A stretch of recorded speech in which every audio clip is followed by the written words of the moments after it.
Today's session of the Coast to Coast seminar. My name is Veselin Jungic, and I'm a deputy director here at the ERMAC Center. The goal of the fall 2014 Coast to Coast seminar series is to address the big data problem faced by researchers examining the immune response to infectious and autoimmune diseases, cancer, and those developing vaccines and therapeutic antibodies. The series is partly motivated by a specific middleware prototype that the ERMAC Center is developing, called it iReceptor, supported by a Canary contract. Now I would like to invite Professor Jamie Scott to introduce our today's speaker. Jamie? Thank you. Well, it's our pleasure. Felix is sick today, so I'm the kind of the smaller version of Felix. Just think of me as that today. Anyway, but he's out there watching the stream. Hi, Felix. So go. Anyway, Jake Glanville is here. He's the Chief Scientific Officer at Distributed Bio and in San Francisco, and he has a very interesting past, which I won't go into too much detail on. But he's a man of two countries, and growing up in the U.S., but mainly in Guatemala. Attended UC Berkeley, and his loves are our loves, which is immunology, population genetics, and the part I'm not good at all, computational analysis.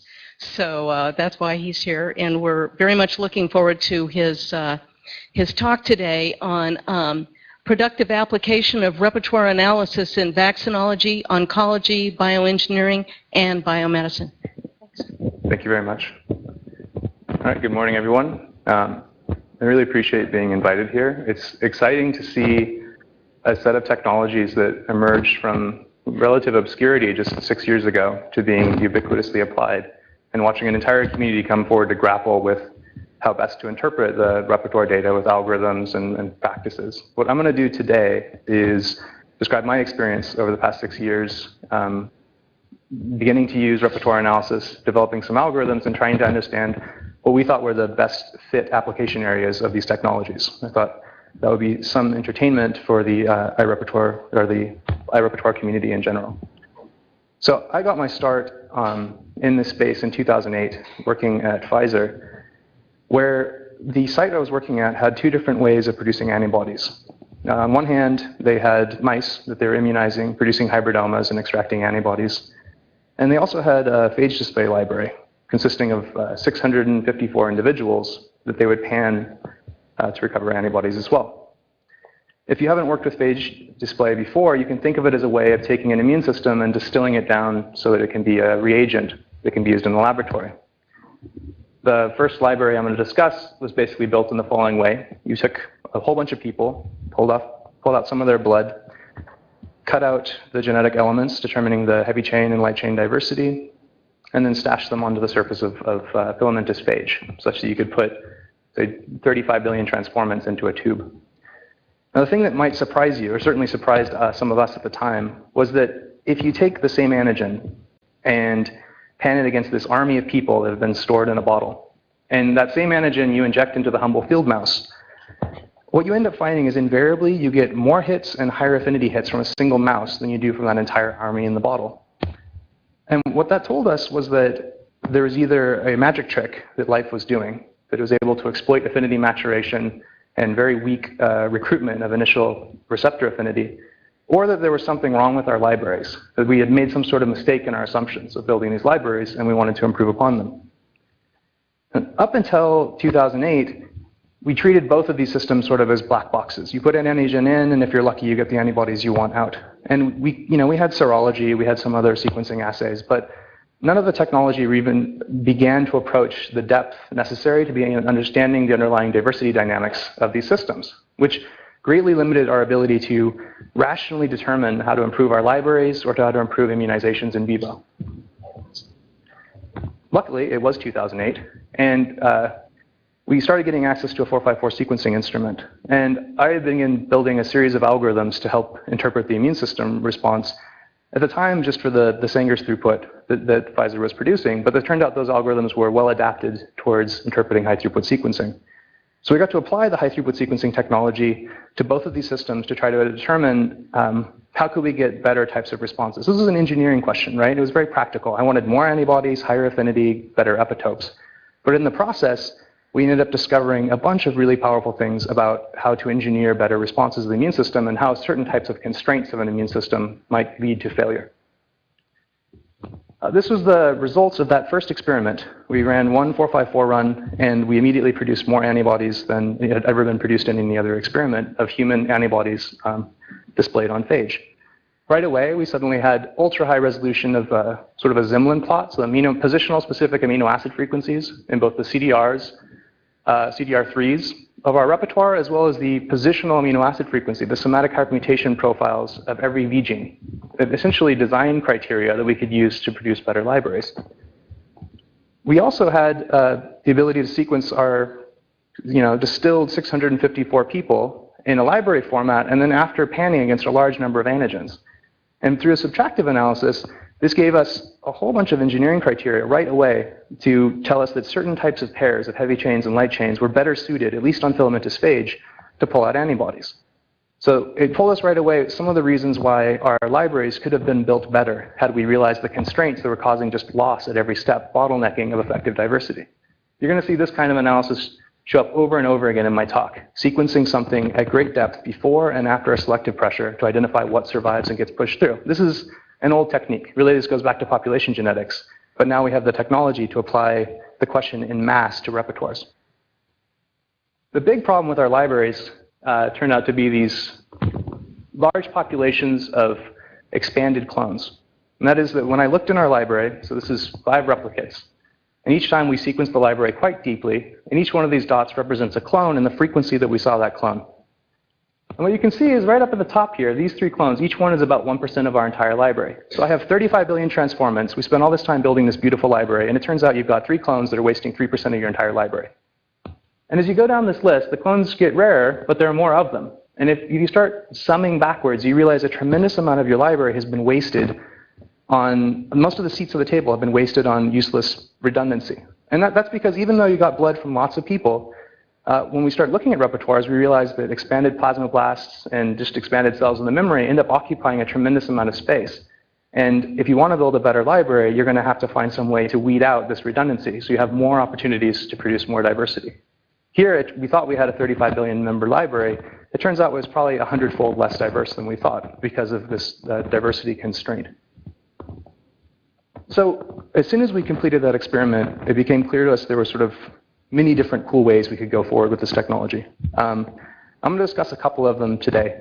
I think probably the one that captures our imagination most is the application in vivo settings, looking at flu vaccines, looking at cancer, immunotherapy, looking at autoimmunity. And certainly the in vivo applications are useful. But I think one which has received a little bit less press is this application of high-throughput sequencing of repertoires to rationally engineer better immune responses. And I'll be going into some of the research there because I think it's a very productive place where we can easily use these technologies to improve the design of antibody libraries and potentially even response to antigen. So let's kick off. Living systems.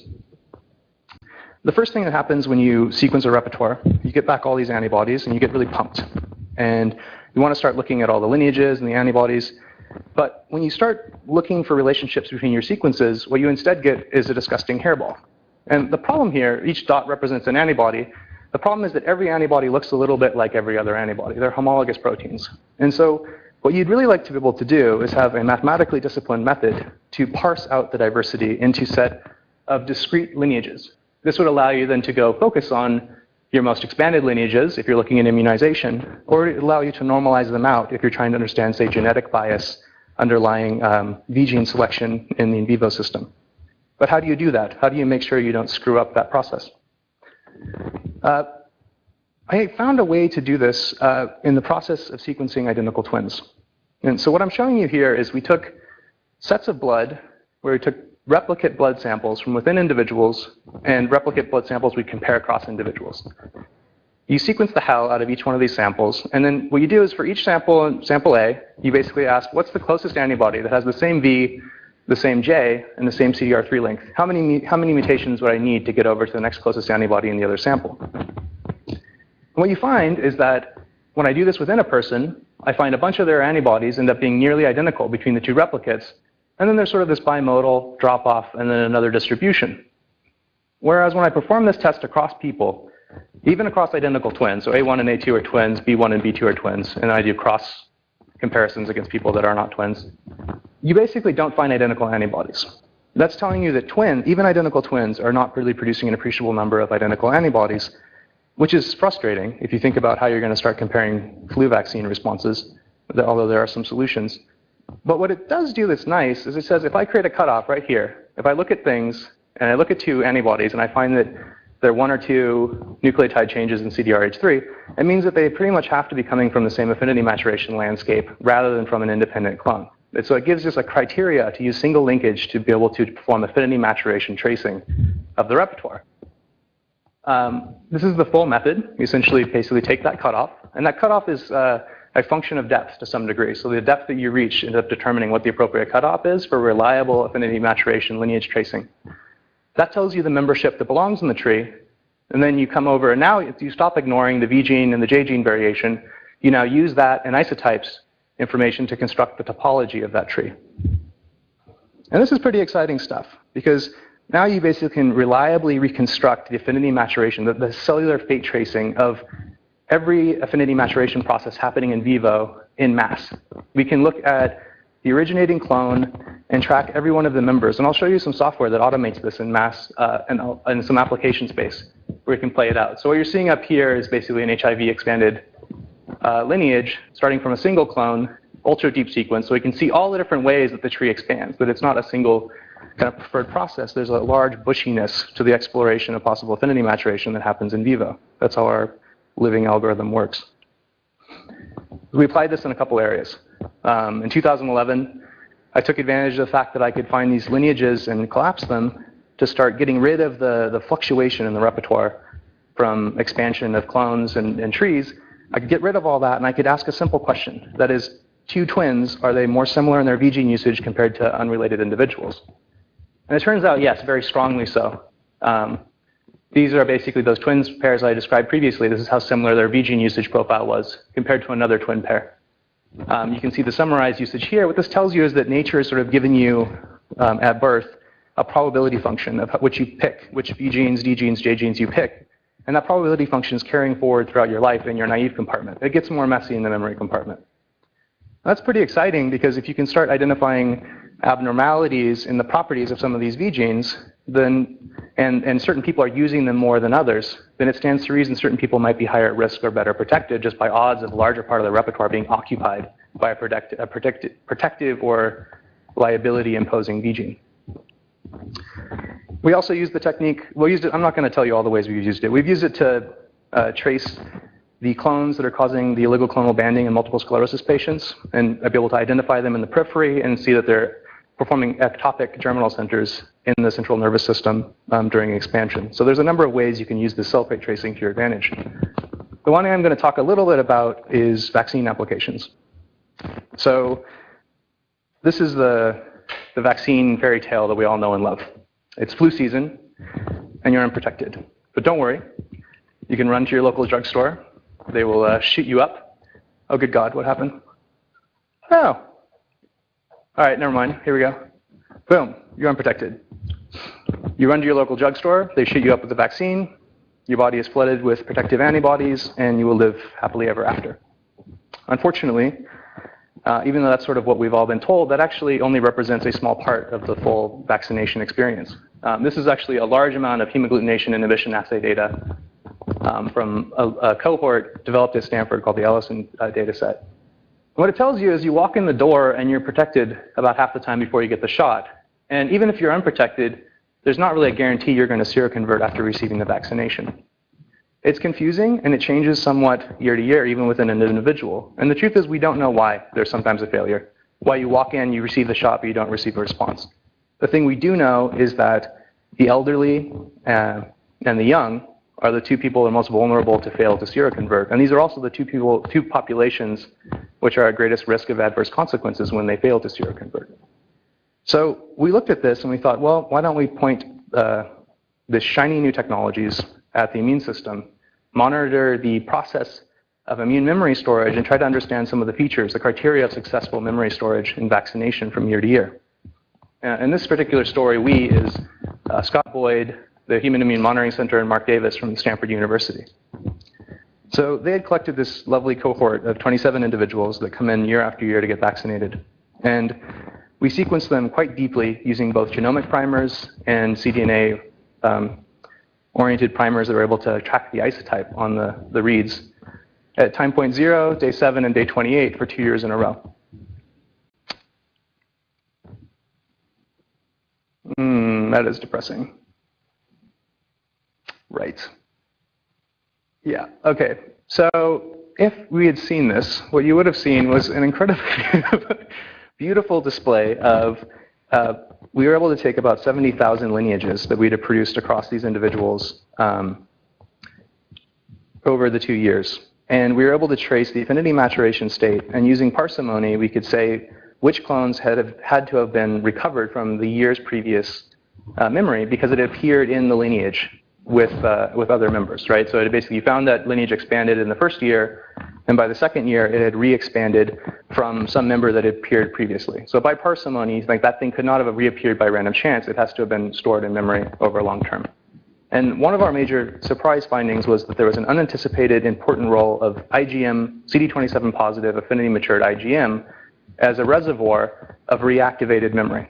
That is, that isn't something throwaway that happens during affinity maturation, that those members were being stored, and a year later you'd find new members were branching off and continuing to affinity mature from IgM, as well as from IgG and IgA. The other thing is that compared to the old model, where you might have sort of an affinity maturation process, you store this guy, and he affinity matures later the next year. What we're actually seeing is that you store sort of the entire tree gets stored. You have a backup hard drive of the immune system, which is stashed, and you have multiple opportunities for reactivation for multiple isotypes in the entire lineage.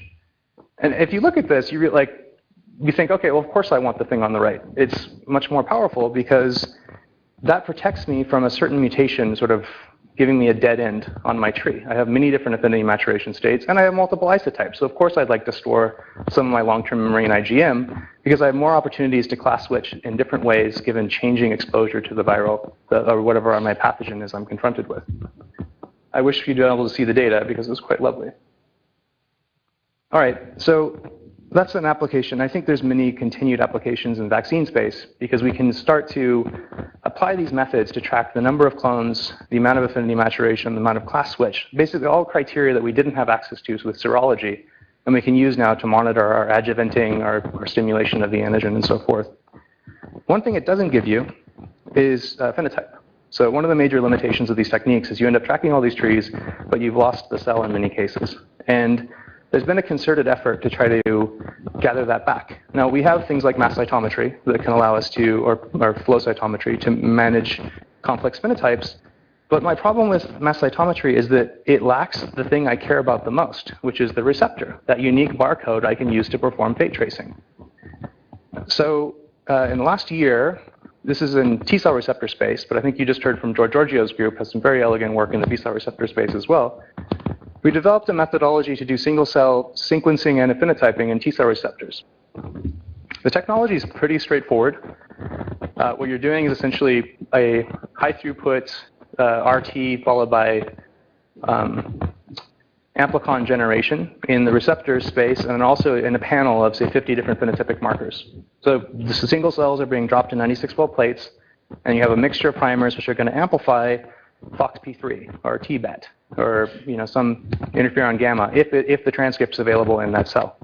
It's not quantitative. It tells you it's either on or off, but it gives us access to be able to track the receptor and what that cell is going to do when with that receptor, which is pretty powerful. We validated it by comparing to traditional flow cytometry.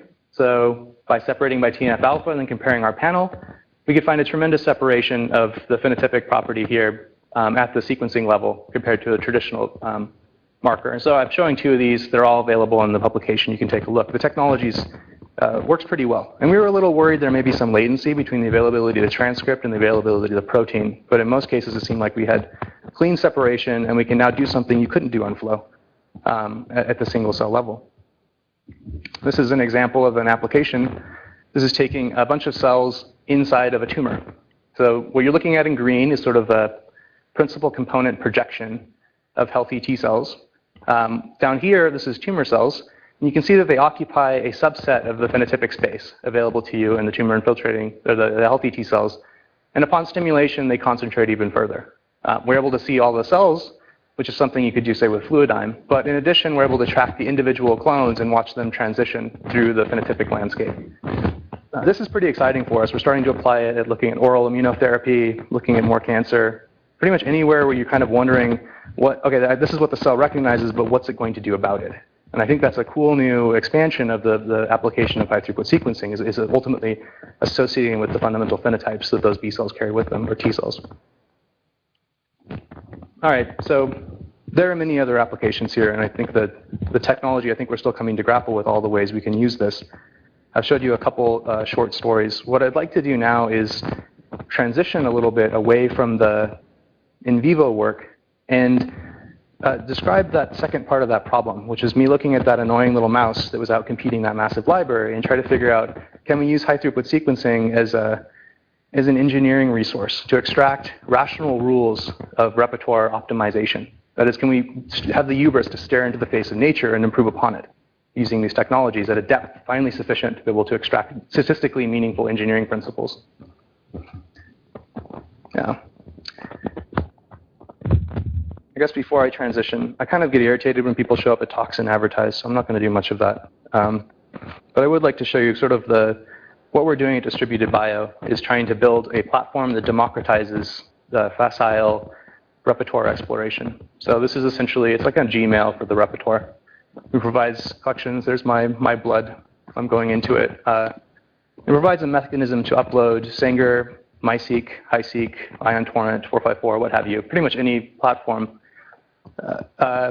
Run through it and perform a variety of different statistical analyses and extract out proteins. And this is both for primary discovery, for like repertoire comparison experiments like the ones I described, but it's also built with an engineering mindset. That is that because of my background, I like to be able to treat, and many of our clients like to be able to treat each clone as if you might want to develop it into a drug and be able to learn something about it. I bring this up now because I wanted to kind of wrap up the exploration of the repertoire. The lineage work is all very well and done to see it at a conference, but you really like to have it in your hands and be able to easily perform lineage analysis yourself without having bioinformatician intermediates. So this is Rishi Bedi. He's a phenomenally talented undergraduate at Stanford who's been working with Distributed Bio. When he's not working with us, he's doing other amazing things like getting way too excited over robots. I'll talk about that later. Anyway, I hope you all meet him. You're going to hear more about his work, certainly. But essentially his first project with us was creating a visualization that was integrated that allowed us to basically, I uploaded my blood, and I want to go look at my blood and find what are my recent affinity maturation class-switched lineages, and I want to order those sequences. And I want to do it while I'm sucking down a cappuccino. So he's picking out one of my lineages, he's clicking over, and this is the piece he just created here. You can see this tree view loads up. And that's basically automatically taking the algorithm I've described. In green is IgM, yellow is IgA. And you can basically see the progressive affinity maturation proceeding downwards. And this sort of display is made for everything that I uploaded automatically available to me. And if you look down below now when he's clicking through the various nodes, as he clicks through, you can see variation accumulated. And there's this generate synthesis ready sequence button at the bottom. And this is the part that always terrifies me when I'm getting ready to do the proof of concept where I have to go order synthesis, is that there's a lot of ways you can screw that step up. And so I built a method to automate that. So I can go through, analyze the topology, pick clones, and even if those clones have problems with them. So in this case, the sequencing had missed the first part of framework 1. The system detects that and says, look, if you actually want to express this, you're going to need these residues in that place. So that was his first project. You'll see a little bit more of his work later. But that's essentially our philosophy at Distributed Bio, is that we want to democratize this stuff so that anybody can gain ready access to it. All right, so let us transition now to the fun stuff, synthetic biology and repertoire engineering. Okay, so we look at the natural repertoire in 2009, and we immediately think, I want to make a better library, that surely we can do better than that mouse. People had already been working on synthetic methods for producing repertoires. This is where you design a gene, a human gene, and then you use gene synthesis to basically add diversity in specific positions. This is an example of a library that pretty much just had diversity in CDRH3, and the way they loaded it in was they equally contributed each amino acid at each position. Now, mathematicians love this because it satisfies an optimal dispersion criteria. Everything's going to be as different from everything else as possible. But engineers do not love this because they're going to say, are you sure a proline is going to work at every position? Are you sure a cysteine is going to be a good idea at every position? In fact, there's probably lots of combinations that look good at the sequence level but are going to fail at the folding level. And in fact, that's something we saw. If I apply that same technique I showed you in the beginning, where I take the library and then I compare the library to all the clones, the hits we got out of this, and I'm using a correlation coefficient here. Basically, if this thing lowers, it means that position didn't tolerate all the variation that we encoded into it. And you find a series of positions that take a huge hit in the selected members. And they're all, interestingly, sort of living up here in the stem and pointing inwards. And so I think there's a steric reason why a lot of the diversity we loaded in there failed. And so, in effect, your library has shrunk. So we've gotten away from big expanded clones from nature, but now we've just gotten to put a bunch of useless crap into our library. So we haven't really improved the problem. So you can ask, well, how did nature get around this problem? And it turns out when you go from human even out to mouse, if I look at the amino acids that are found in CDRH3 as an example loop, across both species, even though the segments have altered substantially, there's a certain systematic bias towards certain amino acids at certain frequencies that occur at these positions, with particular sensitivity around this guy, the stem that goes up on one side and the stem that goes up on the other side. And this sort of thing holds true for every CDR. And so we thought, hey, why don't we try to design a library where we mimic the fitness landscape that has been elected by evolutionary forces and try to see, does that produce a larger population of antibodies using the amino acids found in nature at the frequencies found in nature that would be able to fold up properly and potentially recognize protein. This is the design. The first iteration was greatly simplified from nature just because the German synthesists were scared of us using a full diversity design. But already this design, I won't bore you with too much of the details, but it produced higher affinity hits against more of our antigens. So we went from being about 100 nanomolar as average hits in the naive library to going down to single-digit nanomolar in many but not all cases in this first iteration library. And the percentage of members in the library that folded up properly went tremendously up from synthetic libraries where you're lucky if you're going to get 60% things folded properly. It could be 1%.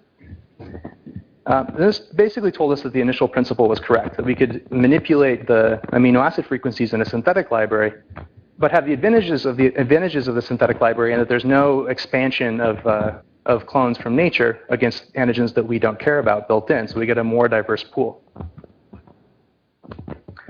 But it still didn't get us all the way there. Once we had these sort of tools in play, we wanted to see how much can we really game the system.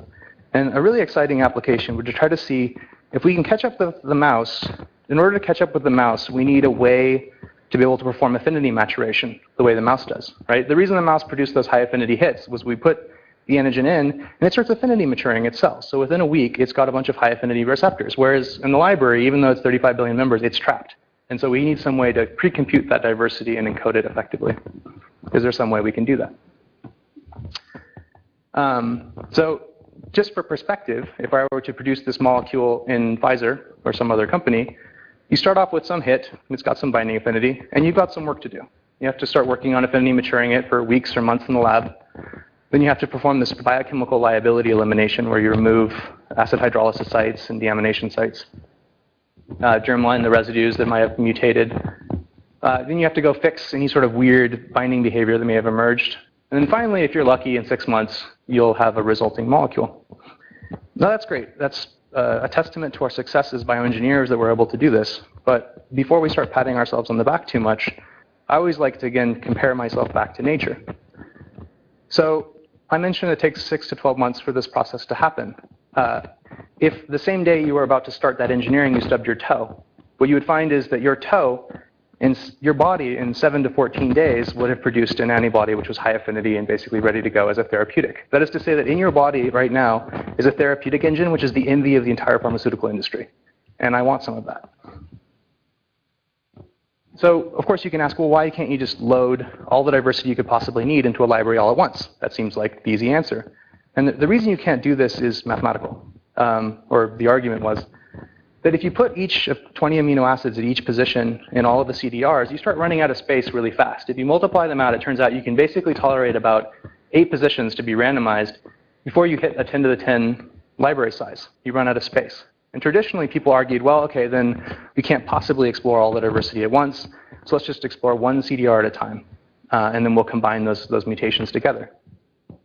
The problem with this is that you actually don't want to explore everything. Most sequence variation, like I showed you before, is a bunch of garbage. It's very far away from nature, and the space we care about is the space close to nature. But what was absent was a design principle to overcome this challenge. We got this design principle during those synthetic library projects. So I think if you're lucky, you produce like 1 or 2 formulas that are actually useful in your career, and this is the one for me so far. What I did was, when I was looking at these designs, this is the CDRL3 as an example, it occurred to me that not only, so each of these colors represents an amino acid at that position. What occurred to me was that when I did the QC of the library, not only could I predict the frequency of amino acids at each position, but using this formula, I should be able to predict the frequency of entire clones. Because I know the frequency of amino acids at each position, I can essentially multiply them out and figure out what do I anticipate every possible clone in that library, what frequency should they be at. If that's true, then I can basically simulate an entire library and then manipulate the design to adjust the frequency distribution of all members in the system. Now that sounds good on paper, but we were able to show that there's a high correlation between that theoretical frequency that I could calculate from the sequence a priori and the observed frequency that we got out of next generation sequencing. That is that the synthesis was sufficiently correct, and there was no theoretical problems in the way of being able to use this now as an engine of optimization. To be able to take a library, I can design it in silico in the Amazon cloud and then build some optimization function and apply it. So here's a couple cute ways to apply it. Here's more eye candy. So this is just visualizing that process where I can go from a synthetic library where every clone is sort of equally rare down at the bottom.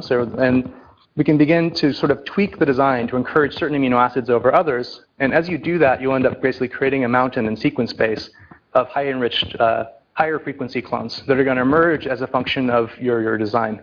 And so where you place that mountain provides you engineering control over certain applications. So the application I wanted to do was I wanted to take the affinity maturation landscape, that is all possible combinations of single, double, triple, quadruple, quintuple mutations that humans produce around a given scaffold, and I wanted to build that in a biased way into a library. So I don't need to explore all nature, I just want to explore the stuff close to germline, which is what drug development companies want anyway. I partnered up with a company called Abcheck, and we built a series of these libraries around existing human scaffolds. And the cute thing about these libraries was that the diversity is exploring everything except for CDRH3. That's too diverse to search, and so what we do is we copy that out of any antibody we want. So we have an antibody, you basically paste it in a pre-computed diversity landscape, and you apply selection pressure. And now it's exploring all the affinity maturation around that particular clone, and it's generic, so it can work on any antibody. This is the first experiment we got back. Again, I do that before and after sequencing, and I end up finding certain positions which are favored after the selection pressure is applied. I can take all that information and then generally basically create a manual of how to engineer this molecule, a heat map of positions that are contributing to stability or human affinity or cyno affinity. We did all 3 selection pressures at the same time against the same library. That's pretty exciting because it also affords a rational engineering opportunity. So this is a summary of all the data from that experiment. This is our starting clone. It was relatively weak binder to human, weak binder to cyno, and it wasn't that stable. So we applied the initial round of screening, and the first library wasn't even that diverse, and we got basically this population which had enriched, and we were panning against human. But then by analyzing the fitness landscape, we were able to rationally pick a series of positions where we said these positions matter, we should combine them, and that produced this population. So pretty much with one experiment and then rational selection of additional molecules, we got a 100-fold improvement in cyno against human and stability optimization from a single experiment. This is cool. We could not have done this before high throughput sequencing because now we basically have the requisite depth necessary to perform sequence activity relationships of an entire repertoire in a single pass. The other, by the way, academic application of these libraries is it gives you affinity maturation trajectories. It tells you where the dead ends are in affinity maturation landscape because you've built it all in upfront into a library. Okay, so that's human, and human's cool, but what if we go beyond that? There are 60,000 jawed vertebrates, Gnathostomata. And so far, we've worked mostly with mouse and human and rat, but they all have cool antibodies. And the more we look at them, cows and camels, the more exciting things we find. So why not create a generic system that allows us to unlock the repertoire of any species? A little earlier, I showed you Rishi and his super awesome robot. So Rishi's doing some algorithm development with me on a method I've been toying around with for a couple years and started to apply to be able to look at new species in a generic fashion. Here's how it works. You take a species, so it could be cyno, it could be a rabbit, it doesn't really matter.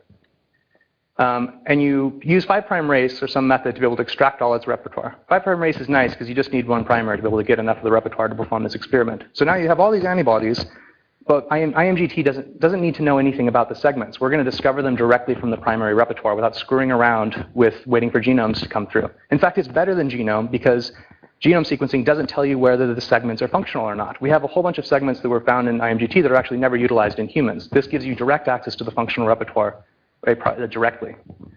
So here's how it works. We use hidden Markov models to identify the CDR3s, which can be identified from the amino acid sequence. You then chop things up, basically backtrack from the amino acid space, chop things up by the segments. By the way, you basically identify CDR3s and you take single representatives of each, so you're not overcounting an expanded clone.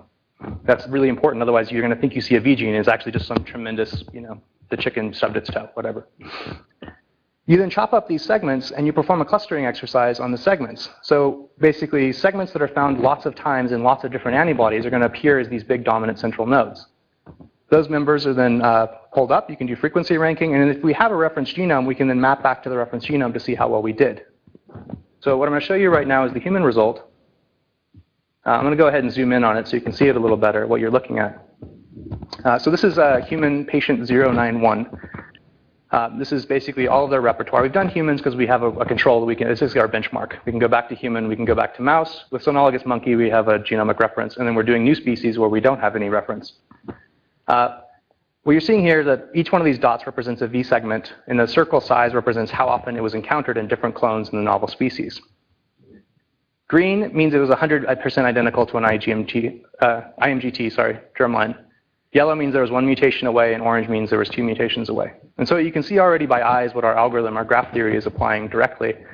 And that is that you basically find these central green dots surrounded by yellow, which is basically the 1 mutation away, followed by things which are 2 or more mutations away, which means it becomes relatively trivial to go and identify what the germline is just based on cluster analysis. In fact, you can do some really cool things. This is 1-69 from this patient. And what it's actually done is it's identified the 2 alleles automatically from the network topology, and we're able to extract it. So the technique is super reliable in humans and other species that don't underdo gene recombination or gene conversion. And in gene conversion, it tells us what are the centroids of the space, which is kind of an interesting question you maybe need to apply to those species anyway. Cool. So how am I doing on time? Good. These are the fun ones. All right, perfect. So we have this ability to look at new species easily. Let's look at a couple species. The one I thought was really cool, as soon as we got that affinity maturation landscape, by the way, we've coined it Abacel. So this is in partnership with a company called Abczech, who works out of the Czech Republic. As soon as we got that working, I looked at it and was like, I used to do a lot of humanizations at Pfizer and then through distributed bio.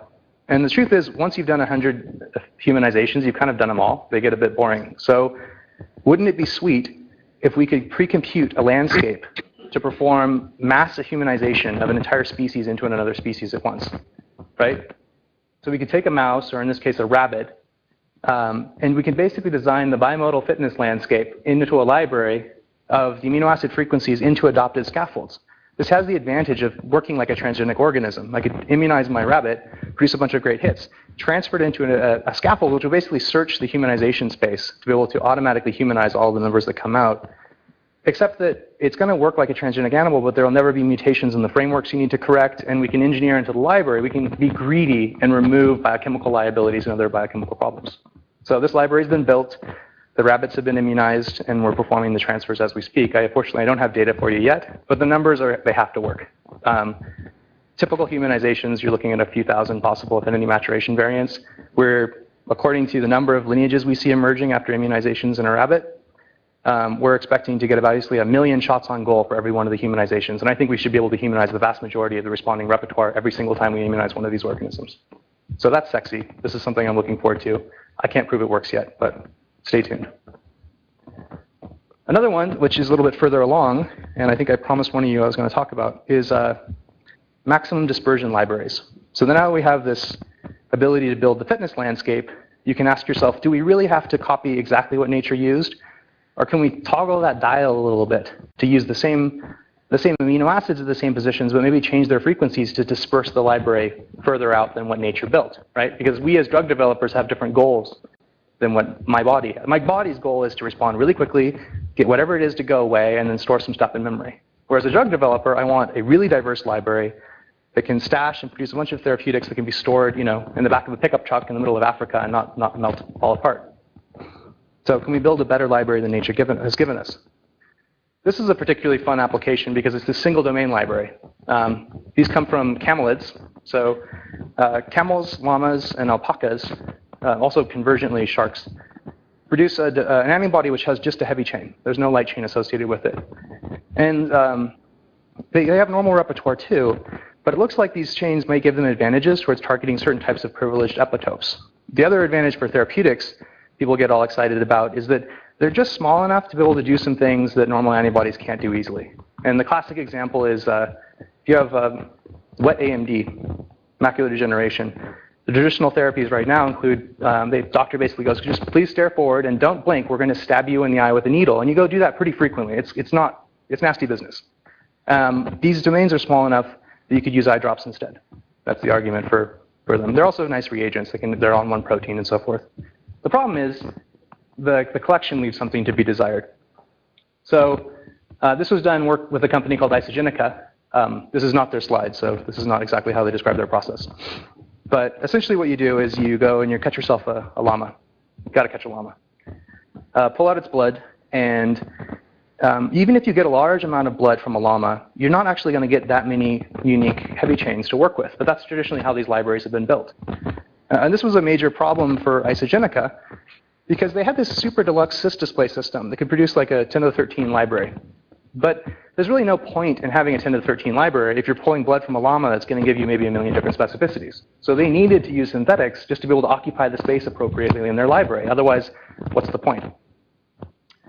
So the strategy here was the same one you've heard before. We're applying, again, high-throughput sequencing of camelid species, identify that fitness landscape, and then use the fitness landscape to design a library that would properly occupy a 10 to the 13th sys-display system. What I'm showing you here is essentially a position-specific rule set. It's basically the manual of the molecule again, where at each position I can say, as a function of CDRH3 length, what amino acids are found at what frequencies as the length changes. And that's found for every position in CDRH3. And the reason we're paying a lot of attention to this is that single-domain antibodies, in order to be able to fold properly and function, the heavy chain often takes on a surrogate role of the missing light chain to stabilize that interface. So when I looked into this data, I thought for sure the camel is just rendered soluble the interface. And that's not totally true. It actually has a certain amount of hydrophobicity stuck there. And what happens is the heavy chain kind of folds down to lock it down, which means your design, it's really important your design is able to mimic that same set of properties in order to produce a library which is able to fold up and work and not just be a big sticky mess of omelet. But we had this design process, and now we're just, okay, here's the frequencies that we're using, but now we want to be able to toggle those frequencies to make sure that we produce DNA which is much higher than 10 to the 13, such that when we transform 10 to the 13 members, they're all going to be diverse from each other. And that was essentially our fitness challenge. The resulting library right now is performing tremendously well. We're basically, the test here is we're immunizing a camel, and we're testing our library. And the library's produced, it's like 1,000-fold more effective. So we finally beat that mouse versus library problem using these kinds of techniques. Now, of course, I'm cheating a little bit. I used a 10 to the 13 library to get there. But it looks like the synthetic methods are starting to win, which is somewhat gratifying. I'm going to wrap up now.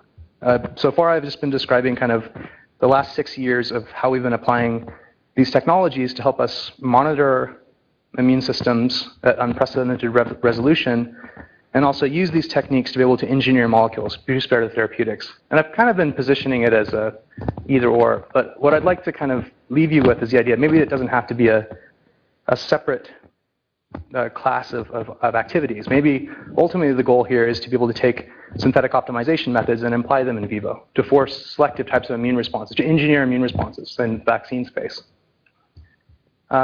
through distributed bio, we've got this phenomenal team of 7 interns that have been working with us doing just that, basically going back, taking everything we've learned and now applying optimization of hybrid natural repertoires and my pet project, which is a method to be able to induce epitope focusing, to be able to force the immune system to target a specific epitope to the exclusion of all other epitopes in vivo through careful engineering of antigens. You're going to be hearing more about these folks in the near future. Some of their work it's really a privilege to be working with them. And this is just sort of maybe many of you, others of you are thinking about the same problem, but the reason I'm interested in this epitope problem is essentially this. This is the hemagglutinin from influenza. What I've done is I've taken 6,500 different strains and I've superposed the variation onto the fold. And so what you're seeing in black are positions that can mutate easily, that you can produce all the antibodies you like against this region, and the influenza is just going to shake it off. Whereas the red regions are ones where it's sort of trapped. It's unable to mutate them easily because if it mutates them, it's going to have fold problems, escape problems, survivorship problems. And the lucky devils who hit the genetic jackpot and target those sites end up having broad protection for years, right? There's those annoying people that are like, oh, I never get a flu shot, I never get sick. You know, those guys. We want our vaccines to always produce that response in everyone. And if we can find a way to selectively focus the immune system towards specific epitopes, that's something we can achieve. So this work wouldn't have been possible without a great number of excellent collaborators, and I'm grateful to many of them. In the interest of time, I will not thank them all individually, but here are the groups I've been able to work with. It's been exciting to work in a very new, kind of new tools to an old problem. It's been a lot of fun. I'm sure you all share the same feeling. And yeah, I guess I'll finish up with one little annoying thought, and then let's take some questions. This is my grandfather, Stanley Viren Gunn. He's the only other scientist in my family, everyone else being hippies and vagabonds and the like. And so I get to talking to him about science since I was young. He doesn't do bioengineering like we do. He works on rocket design. He designed the J2 engines for the manned lunar missions. And he really annoys me sometimes because he always laughs at the apparent imprecision of biology and biological engineering. And I never thought this was fair. I thought, because, you know, they had the rules before they started in many cases. They had the design principles, the physics were available to them, where we are forced to discover them as we go along. And I don't want to say, okay, rocket scientists had it easy. But what I do want to say is that I don't think this was a quantum shift problem. There's something fundamentally different, philosophically dividing us. It's just that their systems were simpler, that they were able to look at the horizon thousands of years ago and start estimating the changes in the seasons, that they could figure out the size of the Earth by watching shadows move across the streets of Carthage because their systems were simpler. But what I'm also saying is, with high throughput data, we are beginning to look very deeply and discover those same kind of rules can be derived from living systems as well. And as we do so, we start discovering these formulas, these standard principles that can be used to rationally engineer these systems. That is to say that our systems are just like theirs, we just have to count a few more stars. All right, thank you very much.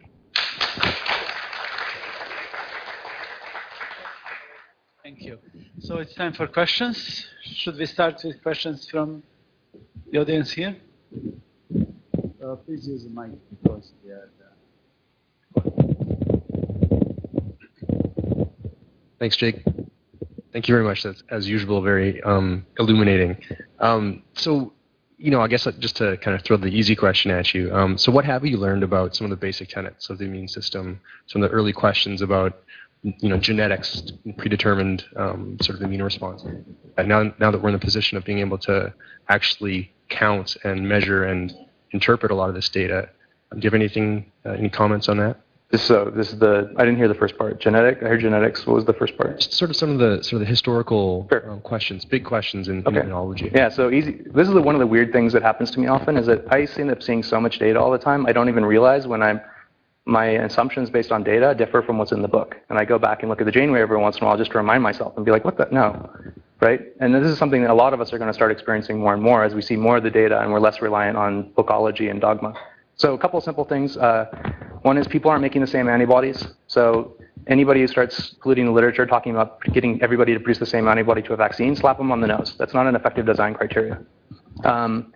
People are using V genes at different rates, but I think it also doesn't matter that much. I think it helps. Certain alleles, certain V genes are going to increase your chances of exposure, but we should interpret these systems the same way like people do fluidics formula, right? It's all functions of probability. And so certain V genes, certain alleles are going to increase our probability of certain types of responses, but I've yet to see a genetic lesion that's so severe beyond like, obvious people that are horribly immunocompromised that they're not going to be able to provide an immune response against certain surfaces. In the vaccine stuff, I showed you a little teaser of a much bigger story there. I'd say the biggest pieces there are that we have to be very time sensitive of when we draw blood from the periphery if we want to detect an immune relevant event, because it looks like within 28 days, the majority of that memory is being stored in long-term in secondary lymphoid organs. It's being stored often in IgM rather than class switch, or the class switch is there too, but there's a lot of IgM storage. And I think we need to worry a little bit less than we thought we had to about like kind of affinity maturation dead ends, because you end up storing these big trees. So it takes a lot of work for a virus to trick the immune system down a single path if it keeps provoking multiple paths. I think the big problem that looks pretty obvious the more we look at this data is that there is the original antigenic send problem is correct. That once whatever you get exposed to first traps you in a certain response. And that's because what we keep seeing is that the number of lineages you respond to is inversely correlated to the expansion of a starting lineage. So when you first immunize, the first guy that starts winning stops everybody from continuing to search. And we need this in our bodies to stop a runaway immune reaction every time we're exposed. But it's really frustrating if you only get 200 lineages responding to an antigen and then you're trapped with those if you didn't get the right epitope. The other one is sort of an optical illusion. I showed you that the hemagglutinin antigen. And I can tell you get, so in people I see about 1,000 lineages responding to vaccine. And you might look at that and be like, oh, well, 1,000 antibodies, that's totally going to cover that surface really well. But it's an optical illusion. There actually is, if you do protein-protein docking on that surface, you might get easily 65,000 different solutions that are within an angstrom of each other. And even so, there really are very few possible solutions that are in the right location. And even if they're sticking on the right surface, it also has to be dependent on the right residues. So it's actually a really hard problem to get the right epitope, particularly if the virus or the surface is deliberately confusing you towards the wrong solutions. Is that the kind of answer? Yeah. Okay. Okay. Yeah.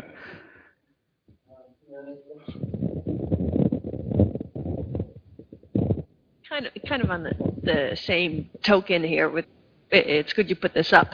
So with the pandemic, yeah. it looked like people hit that epitope. Right. And the thought was that you went in back to your memory and that you'd previously hit it and then went down with, yeah.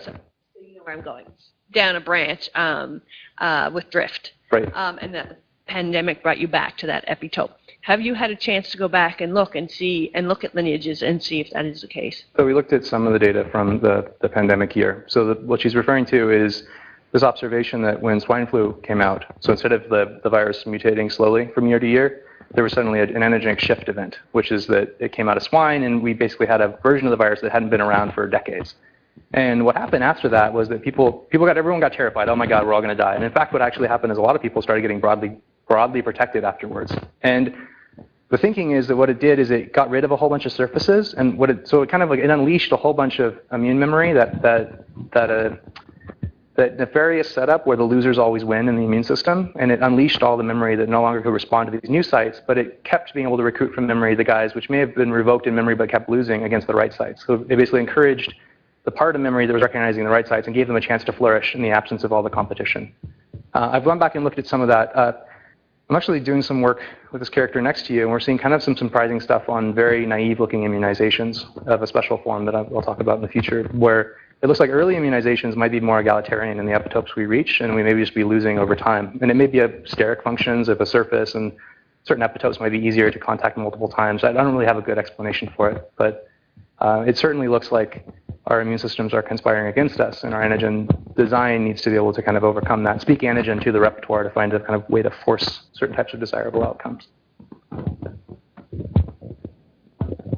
So we have a couple of questions from the University of Saskatchewan. So if you guys want to go ahead for a couple of questions first. This one. Can you hear us? Yes, I can. Can you see me? Okay. Yeah. So you've showed us the examples of the full antibodies and the camelid antibodies. And you mentioned that in case of camelid antibodies, you were able to actually outperform the camel or the camelid significantly. But the mice or the mouse was not so easy to overcome. And I wonder if you could comment on is that because we have sort of much more complexity in the antibodies with 2 chains than we have this in the camelid? And does that mean that if you're looking for good binders, the camelid antibodies or libraries of camelid antibodies will be better to use? Okay, thank you. That's a great question. So a couple of things conspired to the success there. One of them is that camelids, by the way, can you see me when I'm facing this direction? Yes. Perfect. I should be facing this way? Who told me to turn around? All right. Okay, got it.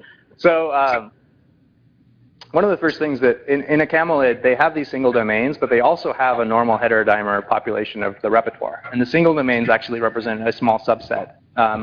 That's part of the reason why you can pull a bunch of blood from a camel and you're not actually going to get that many single domain to begin with. So we're working with a subset of the available diversity, whereas the mouse had its entire system to throw at the problem.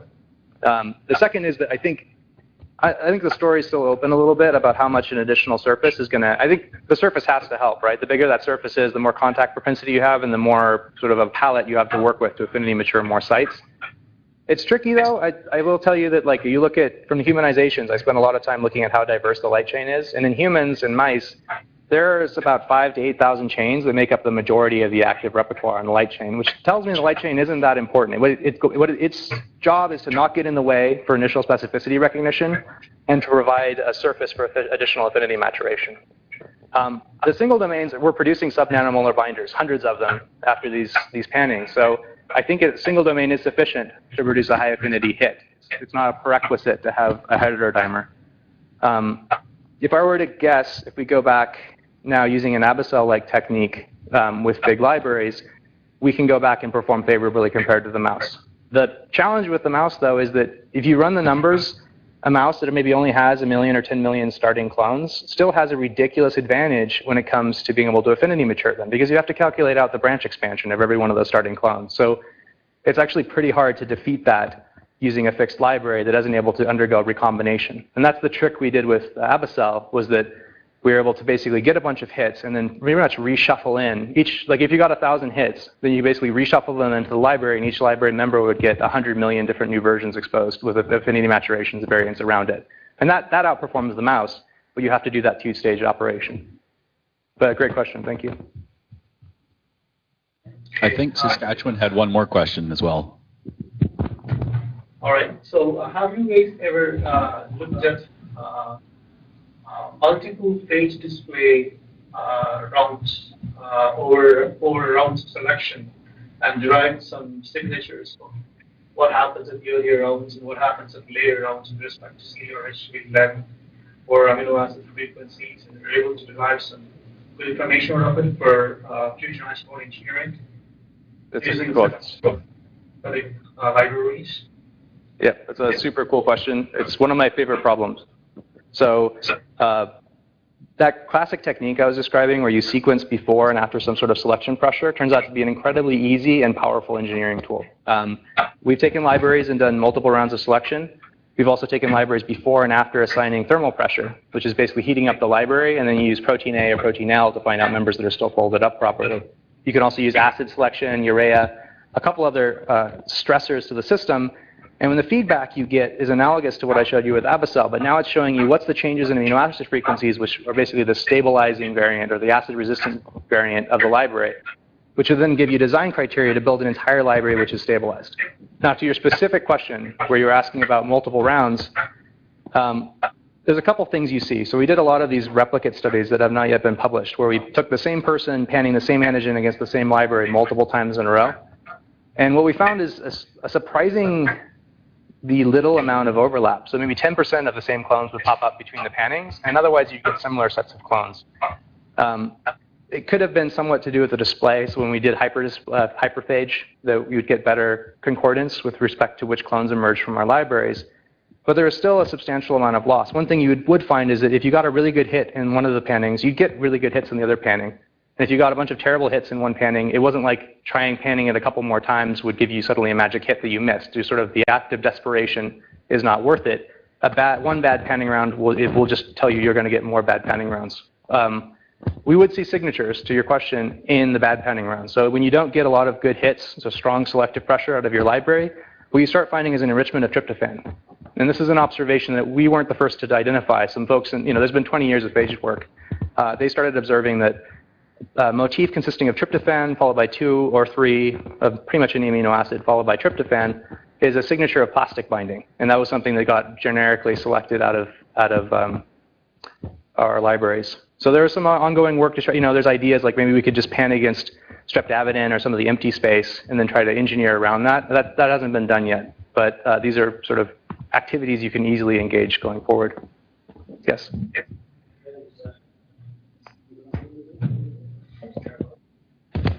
Just give Jamie the mic really quick so she can comment. We have one question at UVic, so maybe we should try to get the UVic question in a second. So one of the problems with plastic binders, having been involved in that technology for a few years, is that you're doing your panning directly on the surface. But what you can do is that you can capture in solution with, for instance, a biotinylated target, and then briefly put that on your. So there are ways to get around that, and also the problem of getting low affinity multivalently binding clones, because in phage display, this idea that you have one copy of an antibody on a phage is not true. So again, if you do in-solution capture with a monovalent target, then that can help to get around the problem a lot. Yeah, I agree. So I try to do. So people do plastic because it's cheap, right? But it has a couple problems. Well, everything you just described, and it causes preferential unfolding or preferential orientation of the antigen on the surface. So I like using magnetic beads. They're really kind of an elegant way around it, and you can roboticize them a little bit, which is really exciting. Or some of this work I showed you with Abicel, it was all done where it was a yeast display. So the antigen was in solution and had fluorophores attached to it as our mechanism for staining. But you're absolutely right. And yes, everything I described with the tryptophans was all based on protein bound to plastic, which was exacerbating that problem. Thank you. We have one more question at UVic, so maybe we should get that, and then the people local here can corner you afterwards. Hello, UVic. Hi, I have a quick question here. So it seems that, it's two questions, but so basically the first one is, what kind of machine learning or algorithms out there that you used? So you mentioned PCA, you mentioned like hidden Markov, models. So, but it seems that you are taking the output of those as something really granted. So usually they are very limited in what they can do. Like PCA, for example, HMMs also, they have limited things that they work well in some cases that they don't work on other cases. So I don't know, how did you manage that? And okay, that's a great question. So I disagree strongly with the hidden Markov model comment.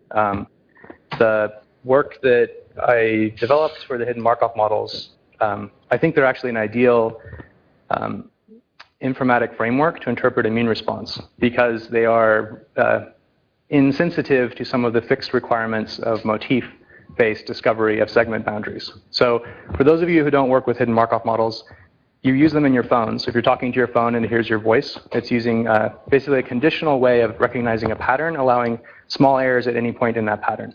The hidden Markov models, just for record, I didn't take them out of the box. What I did is I worked with Kim and Shalander at UC Berkeley, who has worked with Hausler to develop the methods. I took hidden Markov models and I trained antibody-specific hidden Markov models on the 2009 PNAS paper, taking repertoire data from natural sources, using them to inform a hidden Markov model, using non-redundancy criteria and Dirichlet mixture densities to optimize the diversity. Now that's maybe sound like gobbledygook, but you also validate. You have to validate how well your methods work. And at the time that I did this work, the major problem with a lot of repertoire analysis techniques were that they would do a pretty bad job of recognizing CDR boundaries, to the extent that the Gabot database, which was sort of one of the gold standards at the time, was mislabeled by its own numbering system in 10% of the sequences in that database, which is an astonishing problem. And that was people by eye, and it was also by algorithms. And if I was going to interpret the repertoire, I had to do much better than that. For looking at millions of sequences, I wanted to have a much lower rate. But what could I use as a benchmark? I couldn't use Gabot because it was a mess, right? It would be a tautological failure. So what I instead used was I took nearly 800 solved structures of antibodies from literature, non-redundant solved structures from the PDB. I superposed them using carbon alpha backbone residues. I then extracted their sequences, and now the structure became the reference, the gold standard of where the positions were in the CDRs that I could hide from myself. I then took my hidden Markov models that I'd done my training, testing, development on, and the challenge was I give them the sequences from these structures, and I challenged the hidden Markov model to tell me where the boundaries of the CDRs were. And it turns out they performed phenomenally well. I think 99.97% success. There was like one side of one CDR where there was a problem in recognizing it because there were multiple tryptophans, and it got trapped in an insertion state. But that was orders of magnitude better than some of the other, orders of magnitude. It was much better than some of the other methods that were out there. And that continues to be essentially the standard. I think since then, most of the other techniques have either adopted hidden Markov model-based approaches or have created a variety of workarounds that are very specific to one species. And really, a lot of the work I'm describing and the power of hidden Markov models is that if you build them well, you don't have to be trapped in a single species. That's why I'm able to go out to the rest of Naphastomata, the 60,000 other species. And that's because antibodies, for as diverse as they are, and as diverse as all jawed vertebrates are, they're actually a really trivial case in the landscape of what hidden Markov models were built to solve, and that's detecting remote homology. So proteins that have mutated so much in bacteria that they're difficult to detect by the Sandwich-Schneider limit of detectable homology by primary sequence. And that's why people use hidden Markov models, is they're much better than pairwise alignments. They're much better than even profile sequence style alignments. They have an optimal performance profile for sequence and structure-based assignment. They also have the advantage when you align sequences to them that the alignment always has certain meaning. That is, if you take a bunch of random sequences and you align them, the columns will always, they'll be different as a function of which sequences you threw in. Whereas with a hidden Markov model alignment, column 35 is always going to be that cysteine, right? You're always going to have certain types of structural information, so I can annotate my structural information onto the alignment. It can always be used in a consistent way. So anyway, the sermon is over. Hopefully I've convinced you that hidden Markov models are the way to go, and you should absolutely use them for this application area as an optimal solution. I don't have strong feelings for the PCA. PCA is basically eye candy, and I agree with you. It's a mechanism to be able to display and I think we're really struggling to decide what are the most powerful ways to display phenotypic space. You're going to see some work where we looked at these children with peanut allergy, and we have a lot of phenotypic variation in the peanut-specific T cells we extracted from them. And our solution there was to collapse. I wanted to bring it back to the immunology, so I collapsed it down to a series of clusters using clustering algorithms that you could definitely argue over, and I'd agree with you. But once you perform these clusters, what you find is a couple stable clusters emerge, and you can basically do repeat clustering with leaving out some data, and you'll find these clusters pop up every time. And they're the obvious suspects you're expecting to find. These are your IL-13 positive, IL-4 positive, kind of Th2 style allergic cells. And then you get some FOXP3 positive, IL-10 positive, CD25 positive, T-regish looking cells, and a series of other more confusing cells that have CD28 turned off, maybe anergic style receptor non-sensitive. So I guess that's my thought. I wasn't sure what the audience I was talking to, so I didn't spend a lot of time on the algorithm work, but I refer you to my previous work actually is mostly algorithmic in nature. I've just learned the hard way that every time I put a formula up on the board, I lose half of my audience. So I'm judicious in the process, but I'd love to discuss it further. Thank you. Thanks. So could you give us any other list, please, about the algorithms you used beside those two? Sure. So for the developing trees, I use single linkage clustering. There are other clustering methods, but I think they are inferior. Single linkage is simple, but it actually most closely resembles the biological process of affinity maturation, so it traces things reasonably well. For segment identification, I use basically a best hit probabilistic classifier. So if I take an antibody many of the tools you throw at it will basically say, okay, this looks like this V gene. But what you want to know is like, how sure are you that it's that V gene? And what you'll often find in literature is you'll get, looks like a dominant V gene, and then there's like neighboring J genes or V genes that are also enriched. And what that really represents is failure of accurate classification of the underlying system. And this is a problem anytime we're looking at a system where you have read error and somatic hypermutation, confounding your ability to accurately recognize the segments. This is a problem that I inherited also from the universal proteome research at Berkeley, and I applied the same kind of solution. What I did is I rank a list by essentially blast in short. So you're ranking a list of best hits to the particular segments. But then on top of that, I have a formula which essentially asks, how much do I trust that the best hit is meaningfully better than the next best hit or the one after it?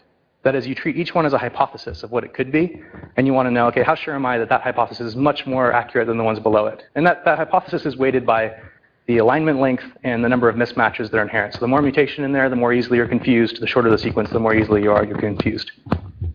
So those are the major driving components for repertoire analysis. I use the hidden Markov model resulting positional weight matrices for doing a lot of the sequence activity relationship analysis. And then I haven't described it here, but there's a lot of cute work around convergence analysis. So identifying receptors, even if people can't make an identical receptor, they can make receptors that look very similar to one another and are responding to the same epitope. And so you're going to see some of that in the cell paper we got out recently, and there's also the cell host and microbe paper applied, and then actually in the PNAS paper as well. We applied it to T-cell receptors, we applied it to MHC, T-cell receptor libraries of peptide variation, and then we're also applying it to B-cell receptors as a general strategy to be able to detect convergence of receptor recruited against a common epitope. And the techniques there are just statistical resampling, which you can play with this data quite substantially. But that's it. The toolkit is, you can test out each piece very carefully, and then it turns out you don't really need that many tools to go very far. And so I would say those are the main ones that I use on a daily basis, my bread and butter. Thanks. Thank you. One more question from the audience. So I have, my question relates a bit back to the whole vaccine design and I guess testing problem. And one of the sort of emerging problems, I think, in immunogen design and testing is which animal model do you actually use? So my question is, are you looking into that? And specifically, are you comparing, using deep sequencing, comparing antibodies that you pull out, for example, from a human, from a mouse, from a rabbit, you name it, against a single or a series of antigens? And, is the mouse comparable to the human? And if so, how much is it comparable, and so on? We're literally working on a paper right now called The Non-Equivalence of Mouse and Man in the repertoire. So a great question, something I agonize over, especially with these kinds of experiments. And I've got a funny little story at the end. It's definitely the case that each one of these repertoires behaves differently. And I think I'd still like to see more species to have more of a statement about the way the repertoire functions. One of the things that surprises me a lot is that the volume of an organism can shrink quite a bit without that much of a change in the volume of the naive repertoire. So a mouse might have 1 million to 5 million different unique naive clones, and the rest are generated by homeostatic expansion. And in a human, when I take your peripheral blood, I might find 10 million. So even though we're much bigger than them, at least in the periphery, we don't look like we need that much more naive diversity. And that's, I'd like to look at elephants, and I'd like to look at bats to be able to basically make a range to show that basically at a certain size, it's good enough because somatic hypermutation is so powerful. There are differences. So a mouse repertoire, it has more V genes, somewhat more V genes. It somatically hypermutates less. They have a lot more naive. So I have like a third non-naive repertoire. And mouse, it's like 99%, 95% naive. And I think it's just the balance of like, I'm not going to live that long. I just need to like mate and avoid things, and then I'll die. And if I die, who cares? So mostly naive, and just like, I don't have time to accumulate memory. Like, let's just make a nice big naive and just hope I survive, right? I think that's the strategy. But every time I start like coming up with these beautiful explanations, then something comes along to annoy me. So you have things like chickens they drive me crazy, right? They have like one heavy chain, one light chain. And they do this gene conversion magic, but it's still like, I don't understand why a chicken works. Like, it seems crazy to me that it doesn't have a whole bunch of V genes as a strategy for immune recruitment. I'm working with a collaborator on a transgenic organism where we're immunizing a transgenic organism with vaccine. And that's really interesting because it's a human repertoire, but it's in a non-human environment of all the accessory factors. So in terms of a good species choice, mice are different, right? They're much more aggressive. They do a bunch of strange things. And I don't have routine access to a transgenic in order to run these experiments. For the stuff I'm doing, the experiments that you saw, the 7 interns from ESF, they're developing a series of antigens, and we're actually testing them in pigs. And it turns out that pigs are a reasonable model because pigs get flu. So, they want to sniffle and cough. And they don't die that much, but they lose like 8 to 12 pounds of muscle mass if they get flu versus those that don't, which means there's a large, like $100 million market per year of flu vaccine for pigs. Not to mention government subsidies to try to avoid pandemics. That makes them a nice model. It also makes them a potential market if you can test on it and it works. Like, why test on a mouse you're going to throw away if you can test on an animal that's useful? And I'd say in general that was a major failing that Pfizer didn't do that all the time, and it's a success of these companies that try to do animal health as a stepping stone to more useful therapy. Because you jump species, things fail all the time. Things start to fail. I remember we had this drug that caused weight loss in mice. It was beautiful. Like, they'd eat less weight, and otherwise they're super pumped. We thought they had this blockbuster. I talked to the guy who was there in the room. He's like, I remember the first time they put in a cynomolgus monkey, and that little bastard just would not stop eating and eating and eating. And they didn't get a wrong receptor. It wasn't there was a paralog we didn't know about. No, the problem is that the blood-brain barrier is more permeable in a mouse than it is in a cyno, and that receptor has opposite functions in the CSF than it does in the periphery. And so I remember there's this hilarious meeting. I was young enough to just, like, this all looked bright and new to me, and old enough to be in the room. And they were trying to figure out what are they going to do about it. And they started being like, well, maybe we can give them, a lumbar puncture. And there's no way you're going to be injecting drug to cause people to lose weight. And they're like, well, maybe we can do it after surgery for cancer patients so they can gain some weight. And I'm like, there's off-label things for that, right? You're not going to win that war. So my point is that the species surprise you. So I'm trying pigs. They're easy to work with. The repertoires are convenient and they get infected. But ultimately it's human. That's what really we should be doing, is more and more human work, if that's what we care about. Sure. I don't know if you're aware of this, but the mice are all syngeneic inbred mice, Sure. right? Yeah. And everything else you're talking about is outbred. So, for instance, in the inbred mouse, they have way more lambda chain genes than 2. Yeah. But in all the inbred mice, they have the same 2 lambda chain genes, no matter where they came from.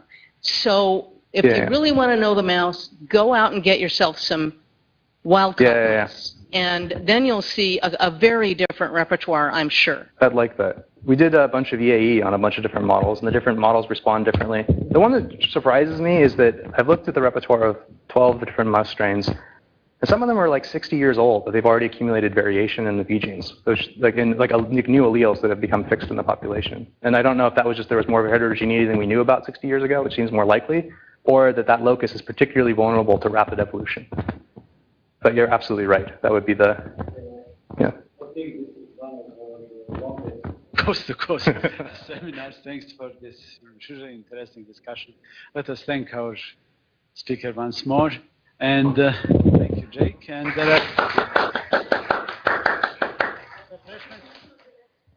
and we are back on October 28th. That's too much for my eyes. Okay. So thank you again. Thank you, everybody. Thank you very much. Thank you. Thanks, everyone.